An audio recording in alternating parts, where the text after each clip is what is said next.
माता भगिनी आणि बंधूंनो, आजचा दिवस हा खरोखर ऐतिहासिक आहे। 45 वर्षापासनं अतिशय विदारक अशा परिस्थितीमध्ये राहणाऱ्या आमच्या रमाबाई आंबेडकर नगर आणि कामराज नगरच्या बंधू भगिनींना एक स्वप्न जे आमच्या सरकारने त्या ठिकाणी तुमच्याकरता बघितलं होतं ते आता केवळ स्वप्न राहणार नाहीये, तर ते स्वप्न वास्तविकतेमध्ये बदलण्याचा दिवस हा आज उजाडलेला आहे।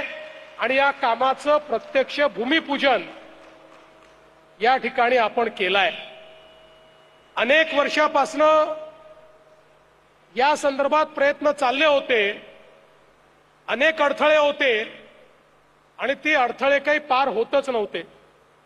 मला आठवतं अनेक वर्ष आमचे प्रकाशभाई मेहता इथले आमदार होते, ते ज्यावेळेस माझ्यासोबत मंत्री होते त्यावेळेस त्यांनी देखील एक योजना तयार केली होती आणि त्या योजनेच्या माध्यमातून इथे पुनर्विकास कसा करायचा हा प्रयत्न होता। परंतु सातत्याने वेगवेगळे विकासक त्याच्यामध्ये अडथळे निर्माण करायचे आणि हे काम काही होत नव्हतं। मात्र शिंदे साहेब मुख्यमंत्री होते, मी त्यांच्यासोबत गृहनिर्माण मंत्री होतो आणि त्यावेळी आम्ही हा निर्णय केला की अशा प्रकारच्या ज्या काही आपल्या स्कीम्स आहेत याच्यामध्ये विकासकाच्या भानगडीत न पडता थेट आपल्या शासकीय संस्थांनाच ही कामं दिली पाहिजेत। आणि म्हणून पहिल्यांदा प्रयोगात्मक SRAच्या सोबत MMRDA ला जोडण्यात आलं आणि हा पहिला प्रकल्प असा आहे की SRA आणि MMRDA ने मिळून हा प्रकल्प करण्याचा निर्णय घेतला। आणि अतिशय वेगाने मी खरोखर दोघांचेही अभिनंदन या ठिकाणी करेन की अतिशय वेगाने हे काम या ठिकाणी हातामध्ये घेतलं।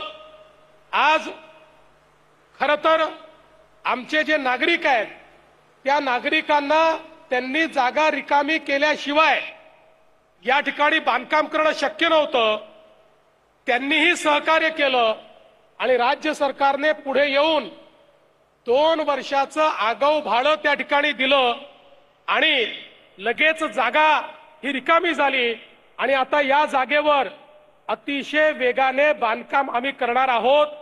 आणि मला MMRDA आणि SRA ला सांगायचं आहे, 3ऱ्या वर्षाच्या भाड्याची व्यवस्था आपण करून ठेवली आहे, पण ते देण्याची वेळ आणू नका। 2 वर्षात हे काम या ठिकाणी उभं राहिलं पाहिजे।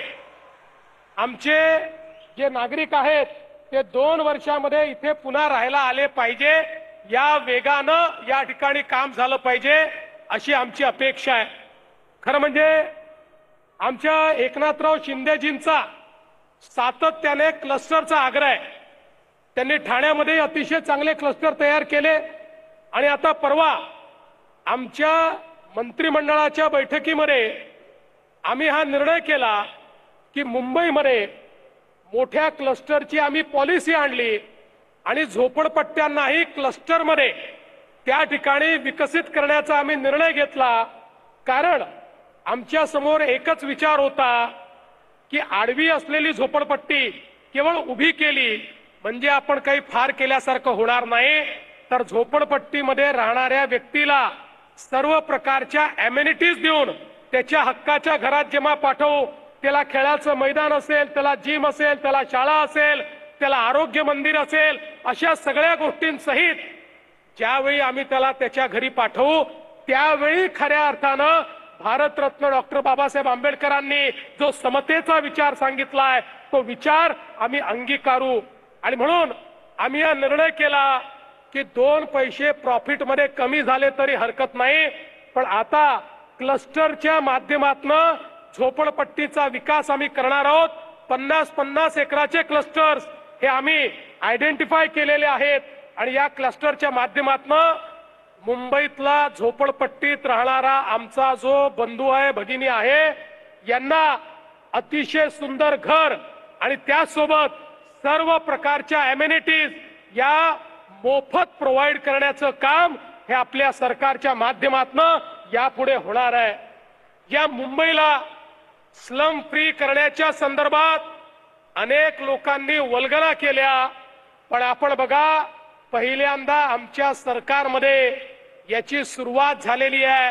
धारावी सारखी देशातली सगळ्यात मोठी झोपडपट्टी आता रिडेव्हलपमेंटला गेलेली आहे आणि 7 वर्षामध्ये धारावीतल्या 10 लाख लोकांना त्यांच्या हक्काच्या घरामध्ये आम्ही त्या ठिकाणी नेणार आहोत आणि सोबत त्या ठिकाणचे जे कारीगर आहेत त्यांना त्याच ठिकाणी चांगली कारिगिरी करण्याकरता कारखाने देखील उपलब्ध करून देणार आहोत।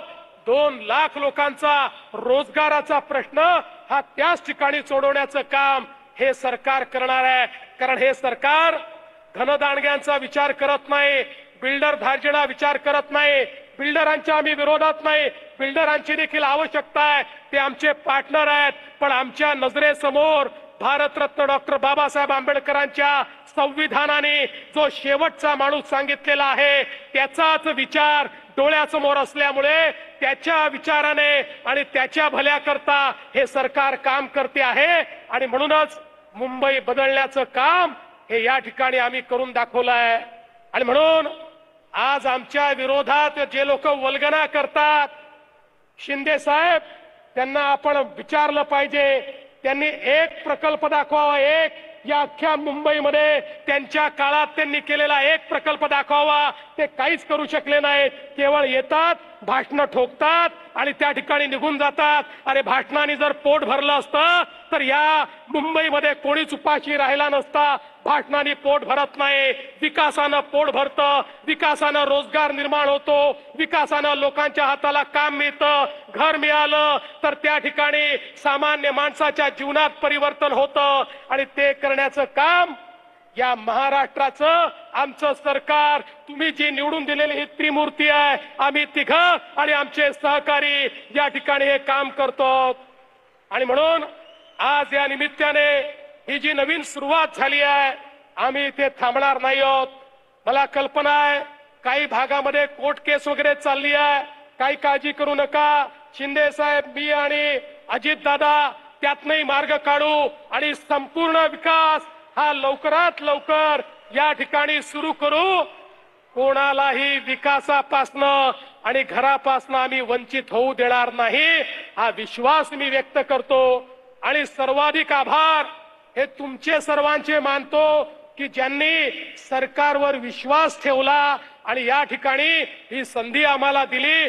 काळजी करू नका, आता तुमच्या विश्वासाला पात्र अशा प्रकारचं काम आम्ही करून दाखवू आणि या ठिकाणी या इमारती उभ्या झाल्यानंतर याच्या उद्घाटनाला देखील मी, शिंदे साहेब आणि अजित दादा आणि मंचावरचे सगळे आम्हीच या ठिकाणी येऊ, हा विश्वास व्यक्त करतो। पुन्हा एकदा आपल्या सर्वांना अतिशय मनपूर्वक शुभेच्छा देतो आणि माझं बोलणं संपवतो। धन्यवाद। जय हिंद, जय भीम, जय भारत, जय महाराष्ट्र।